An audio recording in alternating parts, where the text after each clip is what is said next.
Praise the Lord. Let us pray. Heavenly Father, we come before you with a humble heart, Lord. We cannot do anything without you. Here I am, God, standing before your people. I pray that may your wisdom and understanding be upon your people as we are going to study your word. Lord, let your truth, O Lord God, isuti managmangda, because the truth will set us free. Lord, may you be the one to speak, O Lord God, instrumento nak lang ako. Hide me, O Lord God, and let the Holy Spirit give us understanding. In Jesus' name, Amen. Praise the Lord. I want also to give my testimony before I deliver the Word of God. Noong 1997 yata, 1997, I was working as a appraiser ng alahas sa Tambuntin, sa La Union. And yung manager ng Tambuntin, ni-assign ako sa Malaybalay, Bukidnon, para mag-open ng isang branch sa Bukidnon. And ayaw kong pumunta doon, so kasi hindi naman nila sasagutin ang pamasahin ng asawa ko. Yung ako lang daw ang papamasahian nila. And then I said, there are two options. Kung sabi nila, kung hindi ka papayag, wala kang separation, ayun bang voluntary na ako daw ang magre-resign. Kung papayag ako, then ako nga mag-open ng branch doon. And it is a struggle kasi maganda yung trabaho ko, mataas ang sahod. Pero kung ganun din lang naman, parang wala akong benefit. At saka sabi nila, pag napunta na ako ng Mindanao, bihira na akong makabalik ng Luzon dahil sa mahal ang pamasahe. So, sabi ko, okay, ako magre-resign na lang. And nung dinala ko yung resignation ko doon sa shop sa Villasis, nataon naman na napabalita yung sasakyan ko sana. Yung pumalit sa akin na may papadala sa Mindanao. So, ang ginamit nila is eroplano.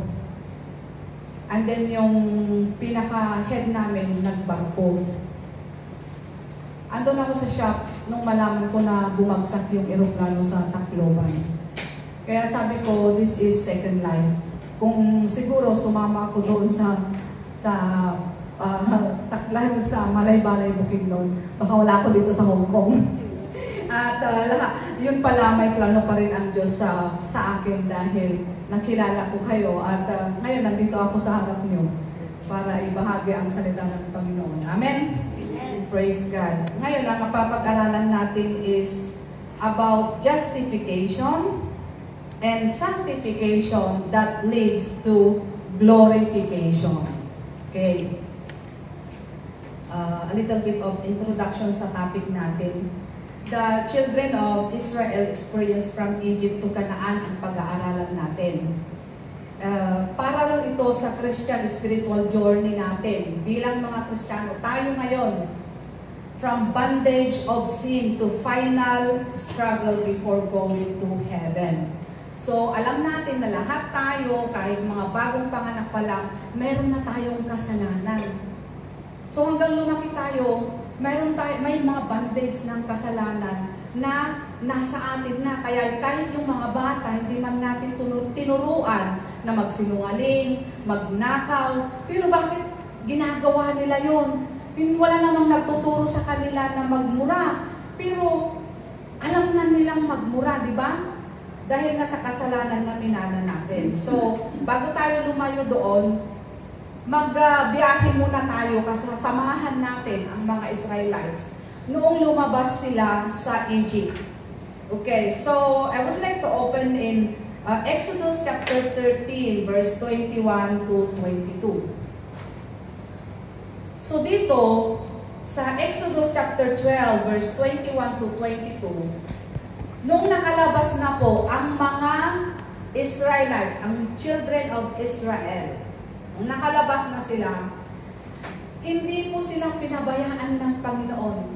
Tingnan natin sa Exodus 13 verse 21 to 22. Okay? Sabi niya dito, after leaving Sukkot, tama ba? Sa 20 pala, start natin ng 20 para ano. After leaving Sukkot, they come at Etam on the edge of the desert. By the day, sa verse 21, by the day, the Lord went ahead of them in a pillar of cloud to guide them on their way, and by night a pillar of fire to give them light so that they could travel by day and night. Ibig sabihin nito, may nagbabantay sa kanila na kung sa araw, mayroong cloudy sa tapat nila mismo para hindi sila mainitan. Sino lang nakapunta ng disyerto dito sa Saudi? Di ba napakainit? Hindi pa naman na-invento siguro noon ang ang helmet, payong, wala pa siguro noon. So ang ginamit ng Panginoon yung cloud para bigyan sila ng lilim. At sa gabi naman, light naman ang pillar of fire para nagsisilbing ilaw nila para hindi sila atakihin ng mga wild animals. So dito natin makikita na ang Diyos na nagpalaya sa kanila from Egypt ay makapangyarihan. Amen? Kaya niyang protektahan ang mga tao ng Israel kahit nandun na sila sa disyerto. And then also, isa pang ginawa ng Diyos dito is sa Exodus chapter 14 verse 21 to 29, ito naman yung strong wind made a path for the Israelites through the sea. Yung binigyan sila ng Panginoon ng dadaanan kasi kung doon naman sa parang doon naman sa desert kasi parang hindi mo ba alam, wala pa namang hindi nila alam kung saan sila patutungo, di ba sa disyerto? Yung buhangin ba? Yung buhangin, hindi mo alam kung saan ang tamang daanan dahil pag pumangin, wala na naman yung susundan mo. Di ba? Nakakalito doon. Pero ang Diyos ay nagbigay sa kanila ng paraan para masundan nila kung saan sila pupunta. Ngayon kung babasahin natin yung story niyan sa Exodus chapter 14 to 29, ito yung pagtawid nila sa Red Sea. Diba? Ito yung pagtawid. Then Moses stretched out his hand over the sea, and all the night the Lord drove the sea back into the strong east wind and turned into dry land. Natatawa sila kasi sabi ko, hinati ng Diyos, ano ba yun? Yung term na ginamit ko, hinati ba yun? In-slice? Parang Hiniwa. Hiniwa. Hindi niya hiniwa. Hindi, karne na hiniwa. So, siyan. Tapos, ang mga Israelites, wala na silang mapuntahan na ibang way. Kasi ang nasa harapan nila, dagat. Hindi naman po lake lang, na pwedeng tawirin lang ng bangka. Hindi, dagat talaga. Malalim. Sa likuran nila, yung mga sundalo ng Pharaoh na humahabol sa kanila dahil nagbago na naman ang isip ni Pharaoh. Ay, sundan nyo sila, sundan. Ipalit sila dito, ganyan. Ngayon, sa side by side nila, mga hills din, mga bundok na hindi nila kayang, kahit na yun ang nasa isipan nilang napupuntahan, wala ding paraan na makakaligtas sila. Dahil matataas, paano na yung mga nanay, mga buntis, mga lola, mga matatanda, hindi yan nila kayang tumakbo. Hindi ba? So, dito makikita natin, ang ginawa ng Diyos, yung Red Sea na yun, ginawa niyang dry. Para ang mga tao ay makatawid sila. Wow! Napakagaling ng Diyos natin, di ba? Kung imaginin ninyo, ang tao, nakagawa naman sila ng tunnel sa ilalim dito. Dito sa Hong Kong, nakagawa sila ng tunnel, pero it takes years Di ba? Pero si Lord, anong sabi niya doon? Day and night. Hindi pa yata hindi pa nabuwanan. Parang araw lang. And then, anong nangyari sa verse 25 to 31? Dito na natin makikita na nung masundan sila ng mga sundalo ng Egypt, ay pinagkakalas ni Lord yung mga gulong nila, tapos nanumbalik sa dati yung tubig, kaya hanggang ngayon po na andun pa rin sa dagat ng Red Sea yung mga gulong ng chariots na nagpa-simbolo at nagpapatunay na talagang nangyari yun. Yun ang nagpapatunay na ginawa ng Panginoon. So even in Exodus chapter 15 verse 22 to 25. Kailangan natin tingnan ang mga ito para maintindihan natin, tayo mga Kristiyano ngayon, na yung mga pagsubok na dumarating sa buhay natin, hindi tayo mag-self-pity na tayo lang yon. Mas malala ang pinagdaanan din ng mga children of Israel. Sabi niya sa Exodus chapter 15, verse 22 to 25, Then Moses led Israel from the Red Sea and they went into the desert offshore. For 3 days they traveled in the desert without finding water. Di ba mahirap ang tubig sa desierto? Walang gripo doon, walang faucet, walang fresh water. So, siyempre sa kalalakad nila, naubusan na sila ng baon. Kung ikaw ba naman ng siguro isang buwan na hindi ka uminom ng tubig. Imagine nyo, halimbawa yung nanay nire-regla o may nanganak man doon, no? Kung ano-anong mga sitwasyon na talagang kailangan natin ng tubig at walang tubig. Aba? Siyempre, si Moses na problema na, di ba? Problemado na kasi siya ang naging leader nila eh. And then sa verse 23, when they came to Mara, they could not drink its water because it was bitter. Hindi lang pala ang mukha ang bitter, pati pala yung tubig, bitter din. Mapait daw yung tubig na yun. So, imagine nyo, ipaiinom may tubig na, mapait naman. Wala pa namang purified na machine noon, di ba? So, hindi talaga maiwasan ng mga Israelita magreklamo. Bitter na nga sila, tapos iinom pa sila ng bitter. So, sa verse 24, sabi, ano ba yan? 24?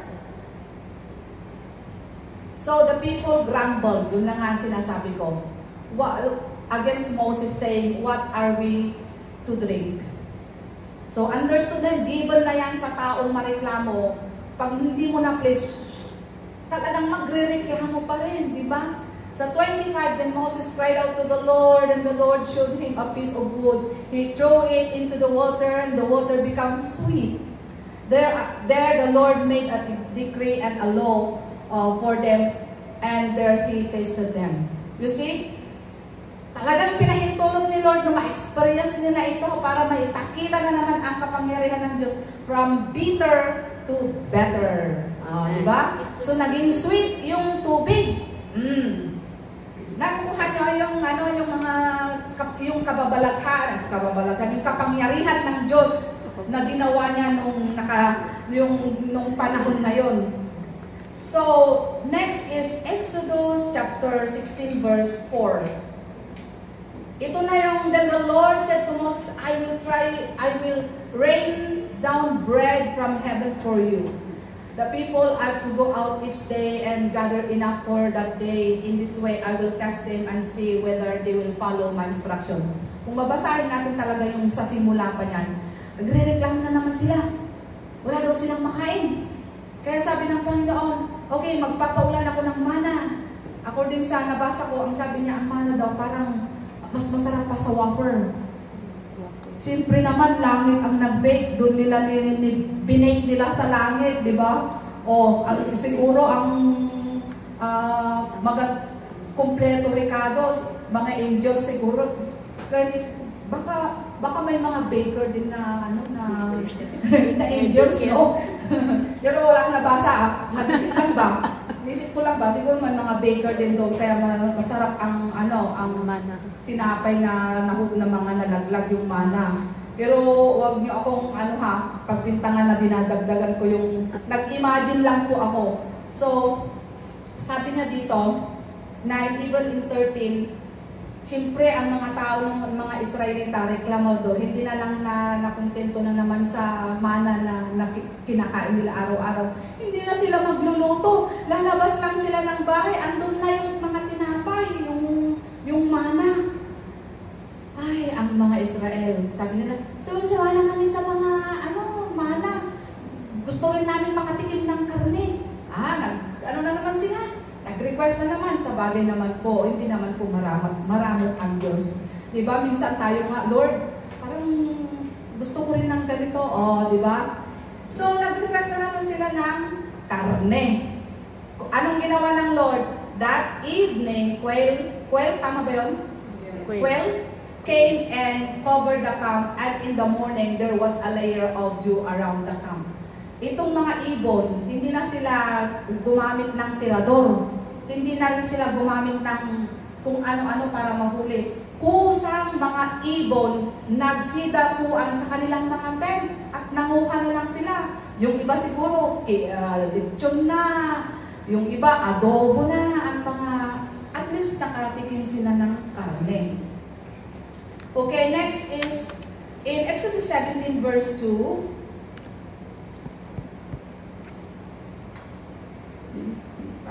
Exodus 17 verse 2 to 6. So they quarreled with Moses. Ito na naman.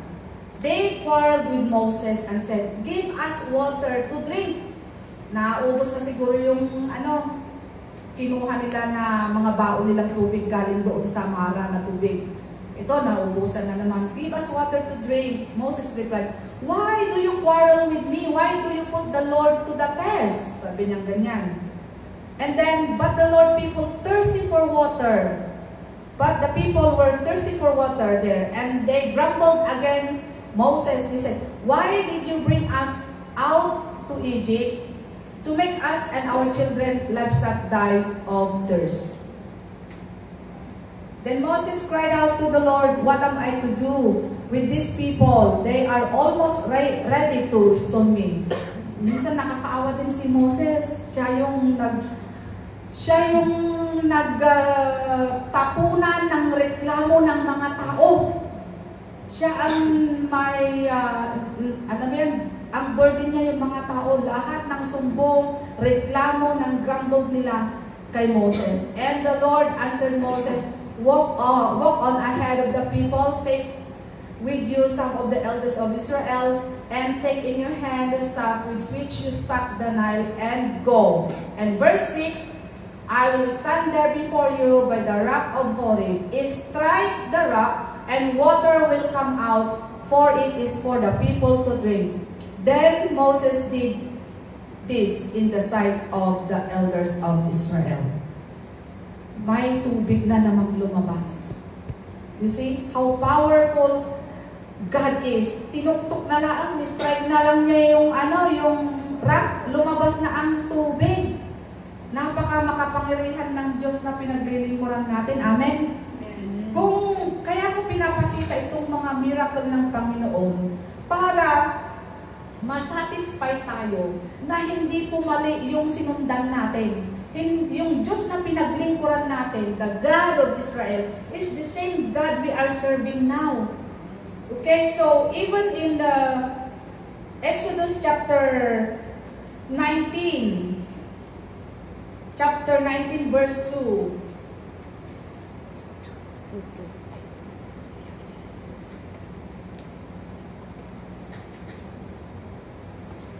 after they set out from Rephidim, they entered the desert of Sinai, and Israel camped there in the desert in front of the mountain.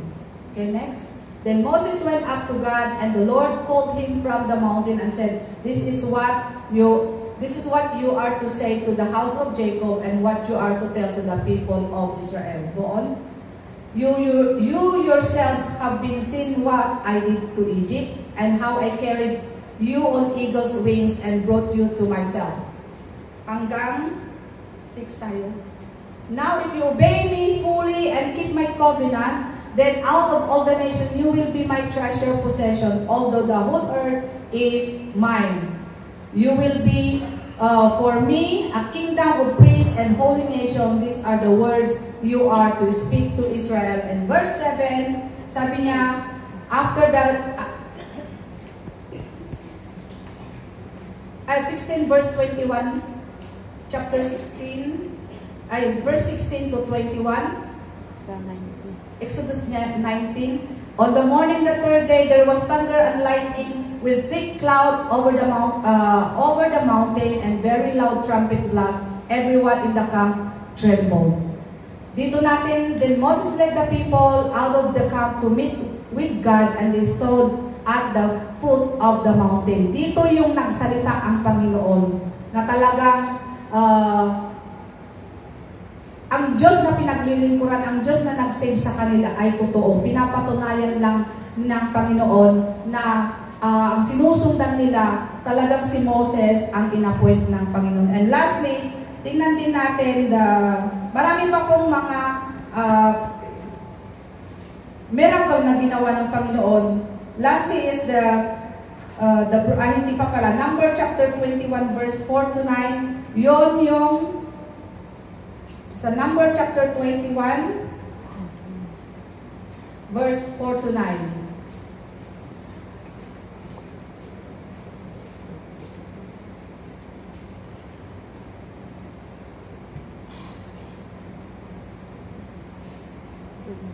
Number chapter 21, verse 4 to 9. Ito yung nag-disobey ang mga Israelites.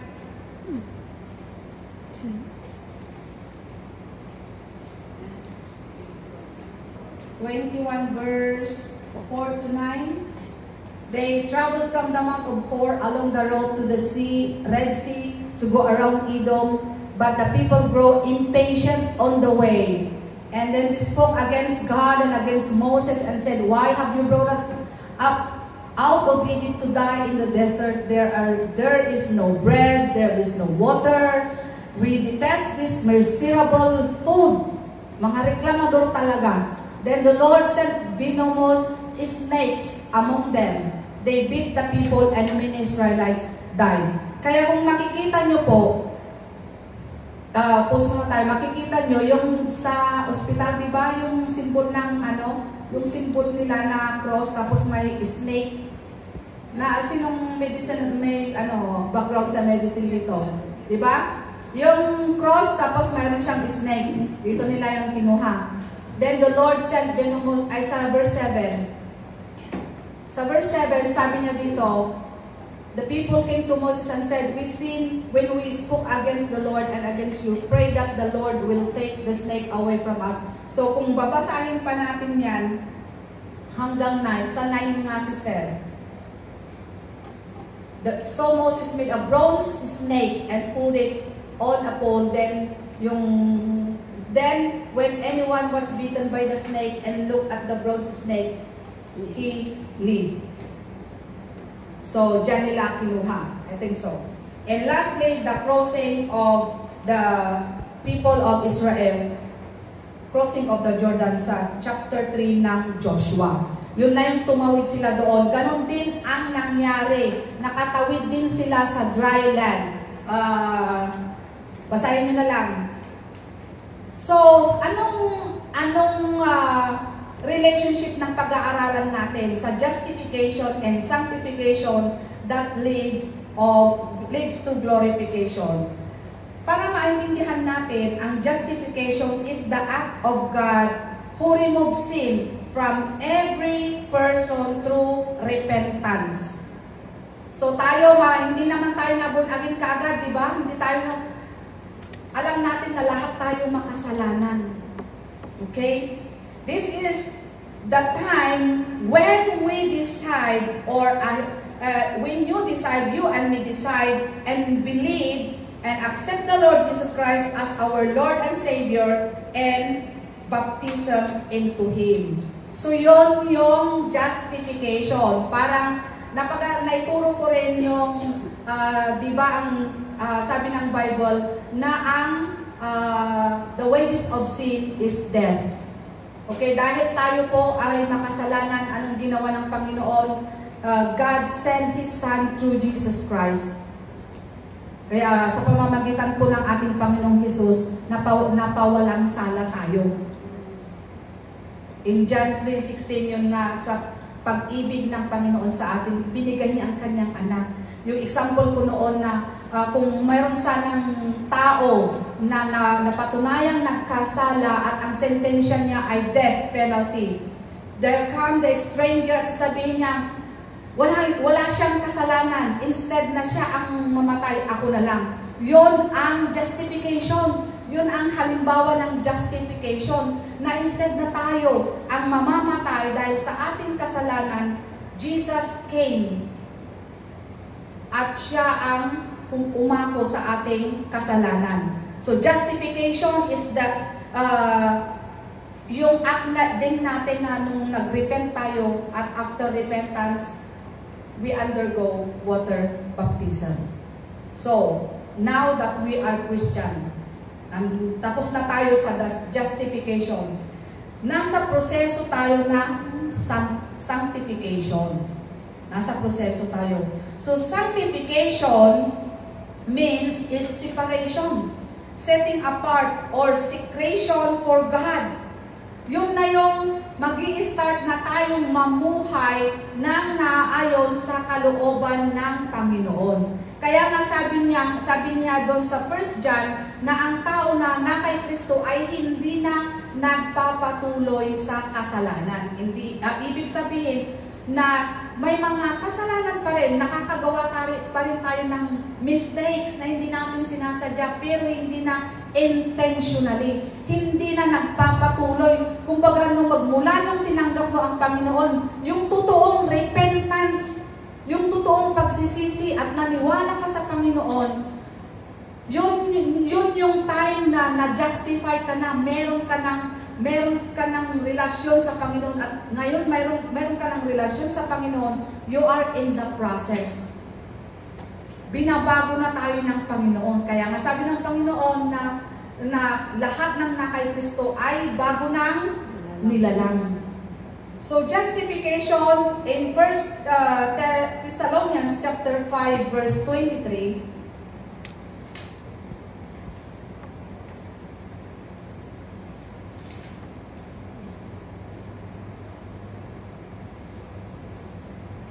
May God Himself, the God of peace, sanctify you through and through. May your whole spirit, soul, and body be kept blameless at the coming of our Lord Jesus Christ. Ito na yung tayo ngayon. Tayong mga Kristiyano, tayong mga totoong may relasyon sa Panginoon, i-prepare na tayo, sinasanctify tayo ng Panginoon. So, anong relationship natin? Anong relationship sa Old Testament? Kagaya ng sinabi ko kanina, that the children of Israel experienced from Egypt to Canaan as the parallel Christians' spiritual journey. Yung pag-alis nila sa Egypt, yun yung tayo. Noong umalis tayo, nung naniwala tayo sa Panginoon, diba? Naniwala tayo sa Panginoon, yun yung time na umalis din tayo sa kasalanan. Parang ang mga Israel nung umalis sila sa Egypt. Ngayon, di ba, nabasa natin kanina, they crossed the Red Sea. They crossed the Red Sea. Okay? So, Red Sea crossing signifies water baptism. Naintindihan nyo ba? Na bakit kayo napaka-precise ng Panginoon, di ba? Pwede naman tayong araw-araw naman tayong naliligo, di ba? Bakit hindi na lang yun ang baptism natin? Pero hindi. Hindi pala yun. Yun yung nung nag-repent ka, tapos nagsisi ka, so kailangan mong mabaptize. Kasi yun ang kalooban ng Panginoon. In order to leave Egypt, the children of Israel must first cross the Red Sea, di ba? Para tuluyang iwanan nila ang Egypt. Kailangan nilang tumawid sa Red Sea. Kasi hanggat hindi sila nakakatawid ng Red Sea, may possibility pa rin na babalik sila doon, di ba? Pero dahil nakatawid na sila ng Red Sea, wala nang chance na makabalik sila dahil kaya lang naman sila nakatawid dahil sa kapangyarihan ng Diyos na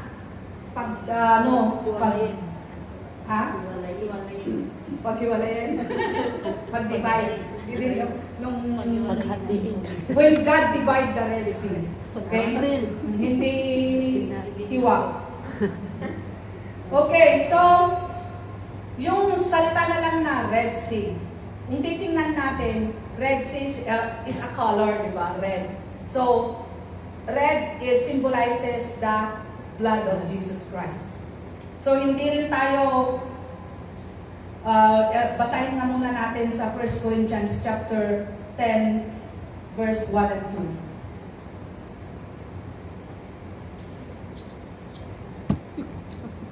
May God Himself, the God of peace, ay nabasa ba natin? Hindi, 1 Corinthians. For I do not want you to be ignorant of the fact, brothers, sisters, that our forefathers were all under cloud and they all passed through the Red Sea. Sabi niya, they were all baptized into Moses in the cloud and in the sea. So, kung ang mga Israelites noon, sa dahil pa naman nila, tapos ibabaptize ni, hindi ganon ang nangyari. Massive na yon, massive baptism lang nangyari kasi lahat sila tumawid sa Red Sea. So tayo din ngayon, ang mga bagong mga mananampalataya nung tinanggap nila ang Panginoong Jesus, naniwala sila sa Kanya, nag-undergo din ng water baptism. So meron pa bang hindi na-baptize dito? Para complete, kailangan mabaptize, di ba? Tinuturo po yan sa atin na we have to undergo water baptism. Marami pang mga reference natin.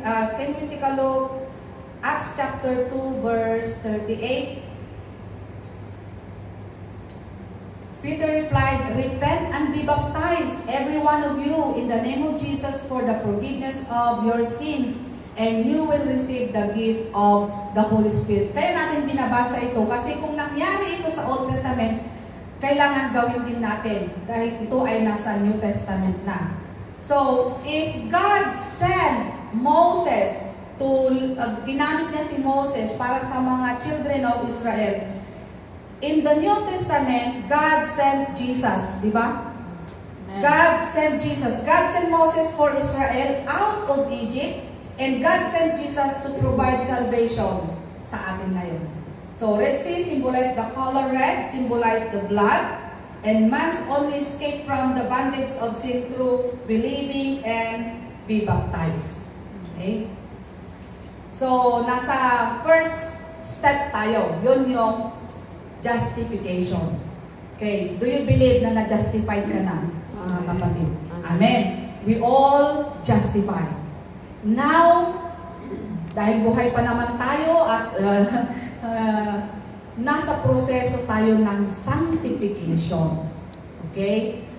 Kung ang mga Israelites noon ay reklamador, laging may kailangan, laging nagmumurmur, pinahintulot yon ni Lord para maipakita ang kanyang kapangyarihan. Kung hindi sila nagutom, kung hindi sila nag-crave ng karne, hindi nila makikita yon. Kung hindi dahil sa bitter na tubig, hindi nila makikita ang kapangyarihan ng Diyos na ginawa niyang better and sweet.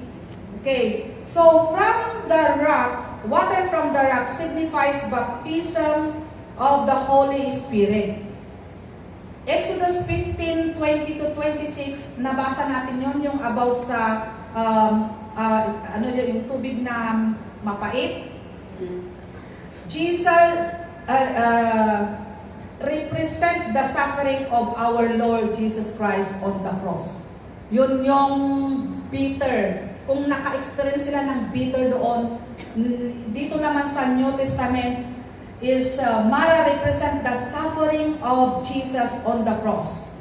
In 1 Corinthians chapter 10 verse 4, sabi niya dito, 1 Corinthians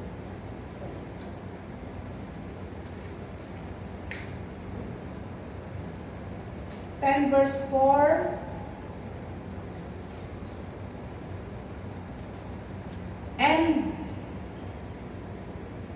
And drank the same spiritual drink, for they drank from the spiritual rock that accompanied them, and that rock was Christ.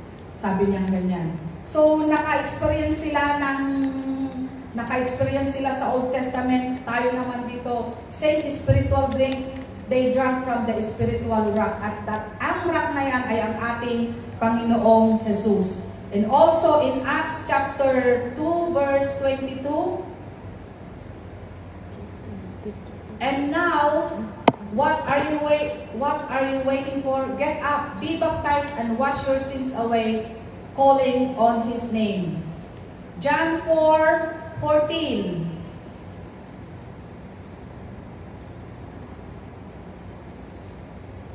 Tama ba yun? 2:22. Acts 2:22.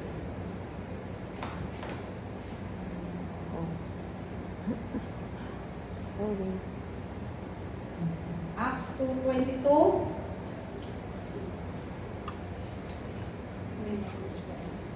Men of Israel, listen to this. Jesus of Nazareth was a man accredited by God to you by miracles, wonders, and signs, which God did among you through Him, as you yourselves know. Okay. Verse 23.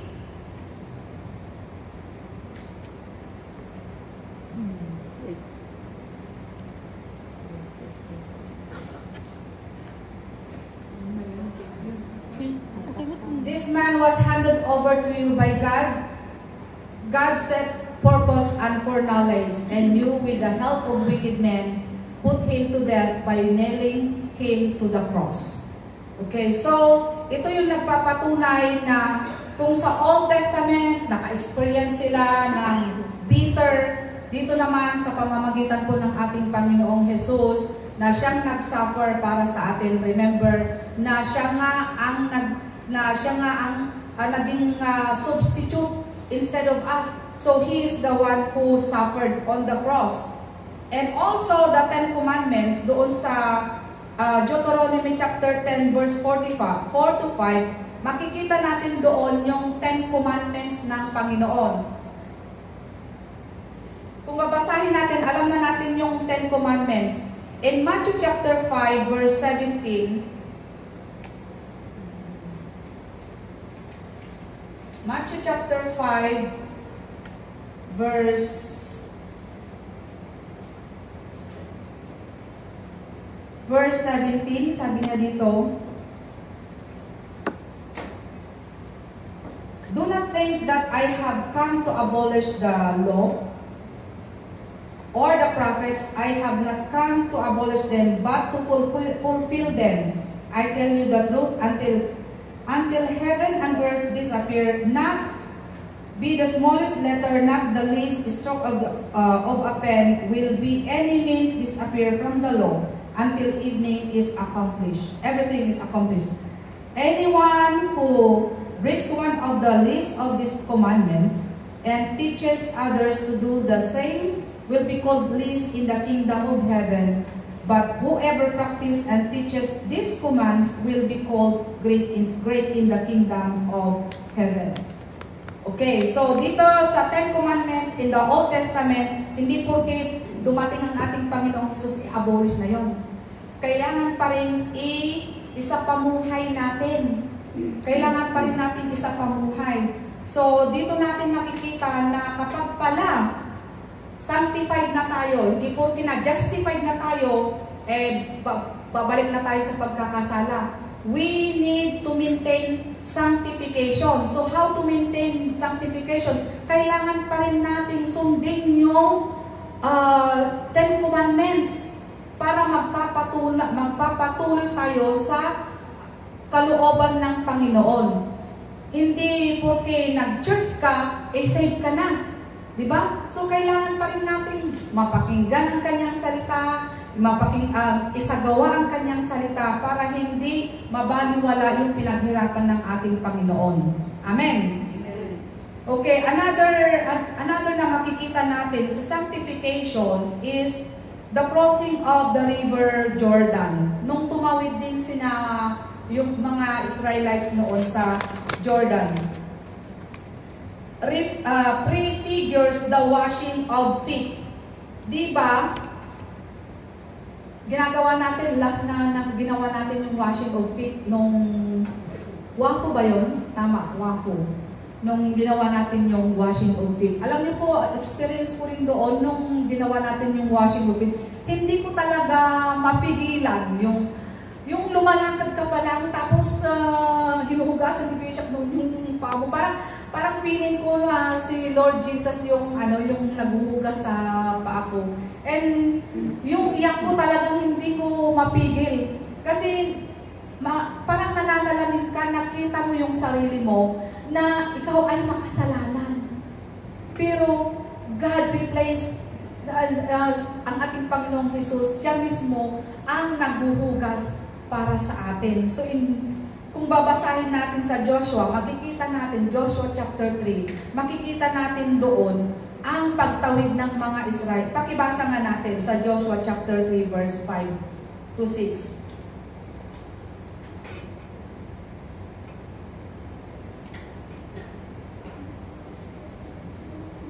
In Joshua chapter 3,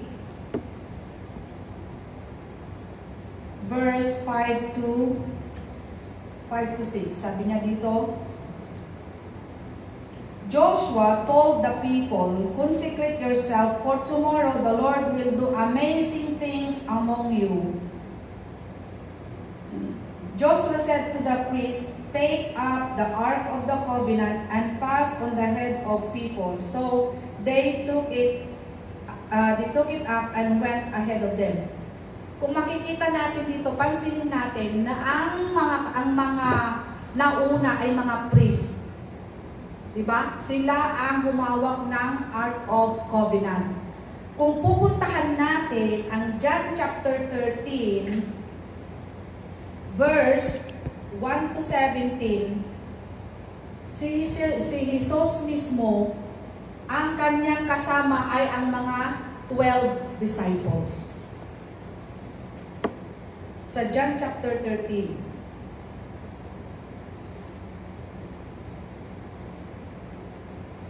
John chapter 13 verse, nakita niyo yun, Jesus washes his disciples' feet. Okay, kung babasahin natin yung verse 1 to 17, yung conversation na lang.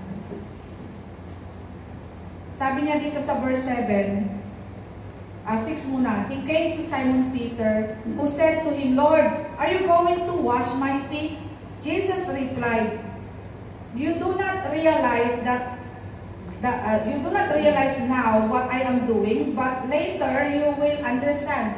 No, said Peter, you shall never wash my feet. Jesus answered, unless I wash you, you have no part with me. Then the Lord, Simon Peter replied, not just my feet, but my hands and my head as well.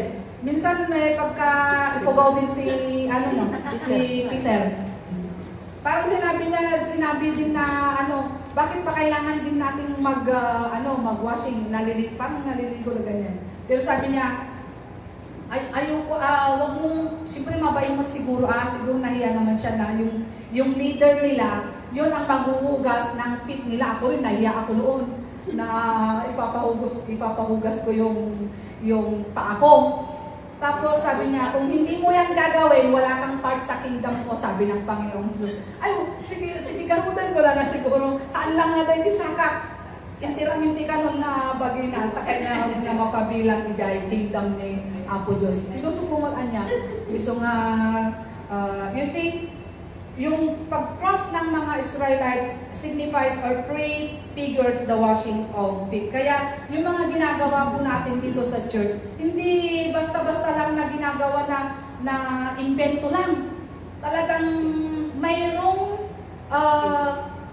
may simbolo yan, may dahilan. Kaya nga binasa muna natin yung mga experience ng mga Israelites noong panahon noon para makita natin na yung ginagawa din natin ngayon ay hindi lang kumbaga napanunot lang ni Bishop.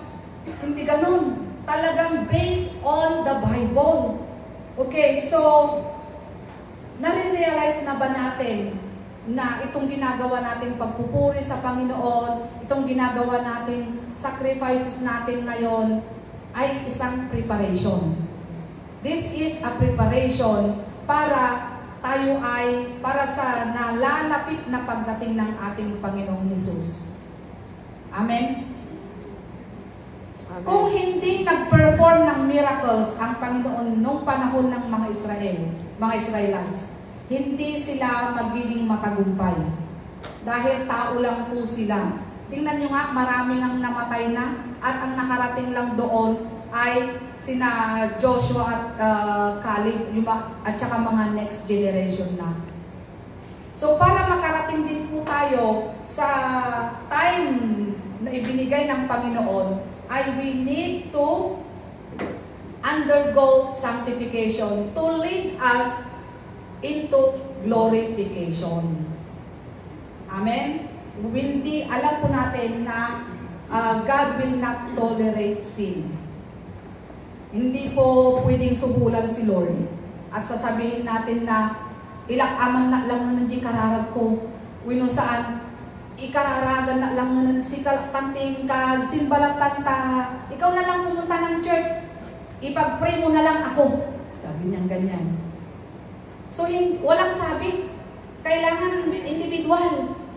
Tayo mismo ang lalapit sa Panginoon. Tayo mismo kailangan mag-undergo ng sanctification. Diba? So, hindi mo pwedeng dahil pastor ka or leader ka or very active ka sa church, hindi mo pwedeng isama na parang nailakam niya Tagalog na yun. Parang package na pati pamilya mo. Ha? May isama, hindi mo sila, ano ba yun, yung beneficiary, kung sa insurance, may beneficiary.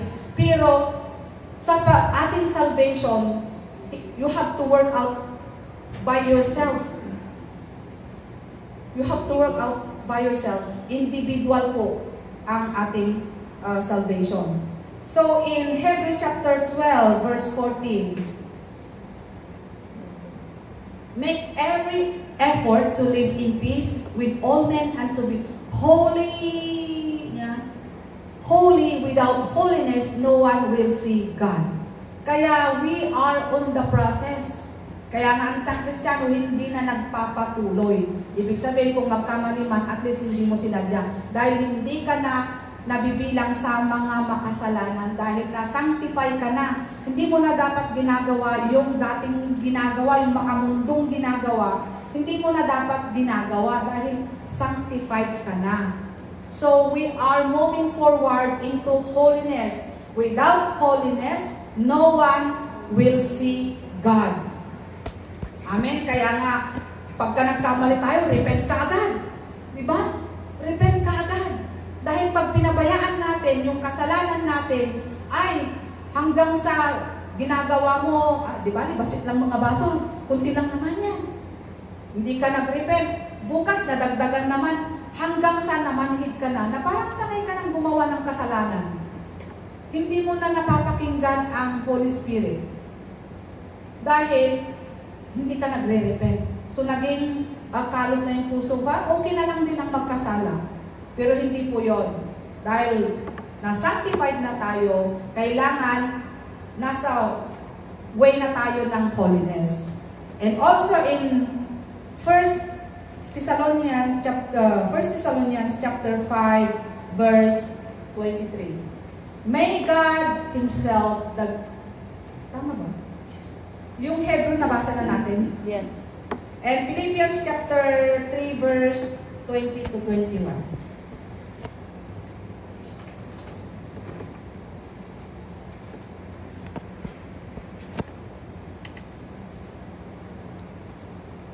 Okay.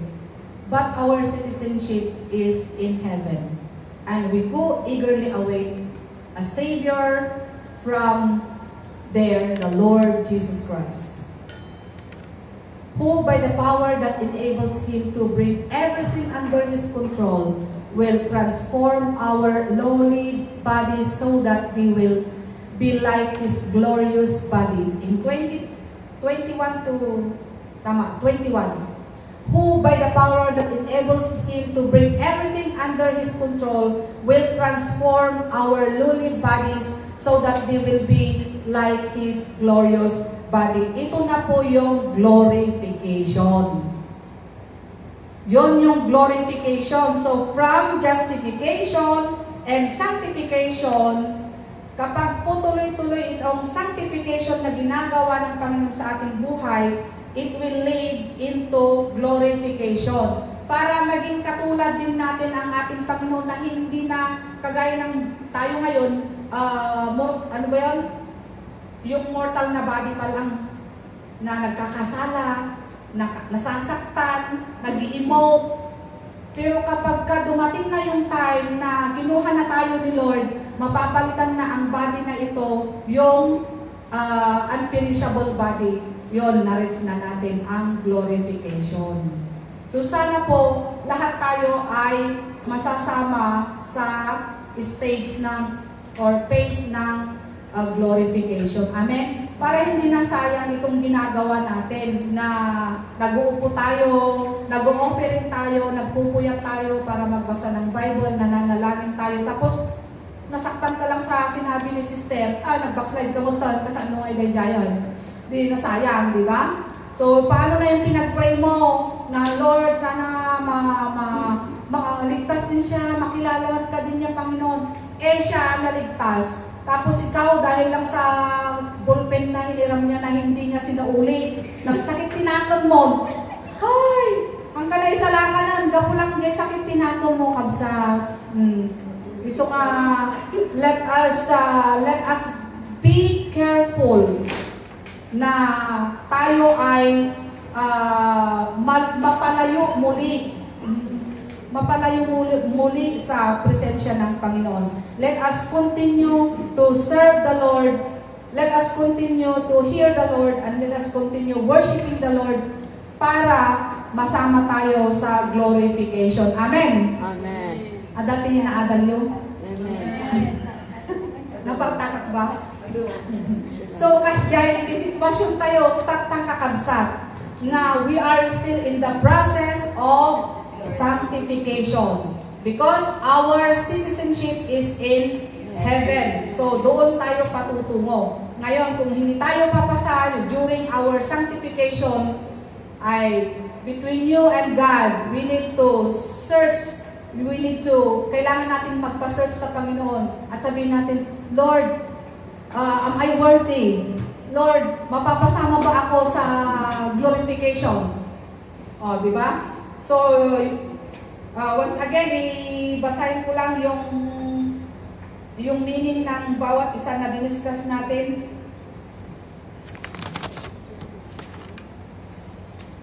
Justification is the act of God who removes sin from every person through repentance. This is the time when we decide to believe and accept the Lord Jesus Christ as our Lord and Savior and undergo baptism. Okay, so sanctification is the separation or setting apart. Kaya kapag Christian ka na, hindi ka na nakikigawa sa mga makumundong gawain. Kaya makikita natin dito yung pagbabago. Kung noon na hindi ka pa mananampalataya, ang way ng pananamit natin is yung ang daming butas, yung ang daming mga punit. Ay, dahil maganda na ang pag-iisip mo, pati pananamit mo, okay na. Yung hindi napapasukin ng hangin. So, kung noon, kinukulang yung mga sinusuot natin. Ngayon, sumusobra na. Balot na. So, kahit yung kung may mga bisyo tayo noon, dahil naniwala tayo sa Panginoon, binago na tayo, pati mga bisyo nawala na din, pati pagmumura nawala na din kasi pinalitan na ng Diyos yung puso mo ng pusong dalisay. kaya pati pag salita mo na bago na rin. Kung noon, pagugtak ka nga sao, nga kaslang kanay nga makiat apa. Pero nung binago ka ng Panginoon, ay maganda na ang pananalita mo. Kung noon yung pati jingay panagkita. Adangay da di kumita gabi nga kaslang nga circle di matanan. Tapos dahil nga nung mabusor. No Kristiyano ka, hanggaya man, mabaliwan pati mata, amen? Pati actions tayo, yan. So maraming mababago, and that is all process of sanctification. And it is a consecration for the Lord. Kung noon hindi ka nananalangin, basta sinabi mo, iisa lang naman ang Diyos na pinaglilingkuran natin. Oo nga, iisa nga, ikaw hindi ka nagpipray, hindi ka nagdadasal, hindi ka nagdadasal, hindi ka nagbabasa ng Bible. Pero kapag ka-Christian ka na, nagbabasa ka na. Talagang minamaster mo na, binabasa mo na, iniintindi mo ang salita ng Panginoon. So, in glorification, it is the final phase that Christians enter when the Lord's return. Kapag kinuha na tayo ni Lord or dumating ng ating Panginoong Jesus para kunin niya tayo, yun na yung glorification, na mapapalitan tayo ng mapapalitan na itong body natin. Amen? So sana mayroon tayong napulot na aral sa araw na ito. We thank the Lord because He has given us understanding and wisdom para unawain ang kanyang salita. Amen? Amen. Let's pray. Heavenly Father, in the name of Jesus, thank you for your word that reminds us once again.